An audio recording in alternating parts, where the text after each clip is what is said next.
Take a look at the National Mall where thousands are gathering tonight to honor law enforcement officers who have fallen in the line of duty. And we honor these courageous men and women and thank their families as well for their sacrifices. We face a new life. It's very dangerous. Homegrown terrorism. Secretary of Homeland Security Jeh Johnson is leading the charge on keeping us and our police officers safe.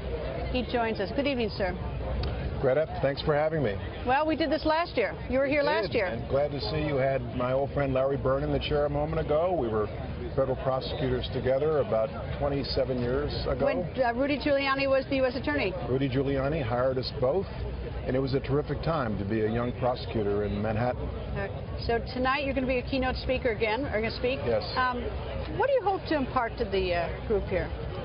What I say at events like this, and what I said at the event we did for CBP officers and Border Patrol officers earlier today, is when a hero is killed, there's nothing we can say to really console their families, except you'll always be part of our family, and we will always be there to support you.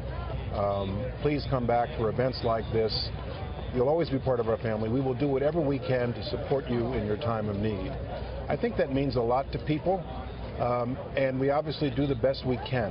And we owe it to law enforcement officers and their families because they put their lives on the line every day for the public. They serve and protect the public. I think the toughest part of the night for me, and I'm probably true for everybody, is right when the event starts and they bring the families in whose family members are going to end up on the wall this year, who've been etched because they've died and they've fallen in the line of duty, and you see them walk in, these family members, escorted by members of their police force. That's the toughest. This is my third of these in 3 years. The most moving part for me is the candlelight moment. There's the moment that too, at which right. the candles are all lit, and they literally spread by the thousands across the area, and that is quite moving to me. You know, police officers from all over the world are here. I met some, as I noted earlier, from Poland. There's some from Germany, Italy. I mean, they're from all over showing support for each other. All over. I'm looking at the patches. I find it interesting that I'll see somebody from Essex County, New Jersey, where my permanent home is, or New York City or California, all across the country and all across the world. You're absolutely right. And it's an interesting collection of heroes and law enforcement personnel. And it's one of the things that makes this event so great.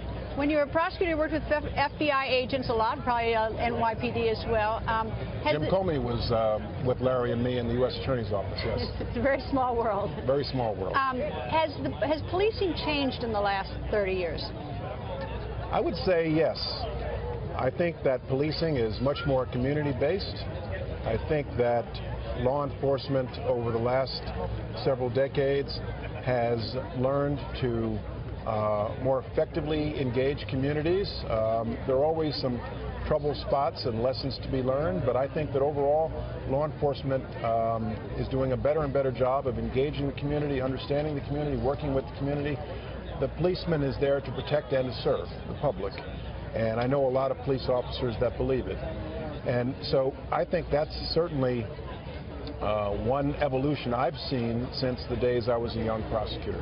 How about, I mean, when you look at all these drug gangs, boy, it's tough, you know, to try to penetrate these drug gangs, or even some of these criminals who have very high-powered weapons. Boy, it's tough. I'm very proud of the fact that just about 2 weeks ago, HSI, Homeland Security Investigations, was part of this huge takedown in New York City, along with the NYPD, DEA, and ATF. And I'm told it was the largest single takedown of a criminal street gang in New York City history at one time, 120 arrests at one time.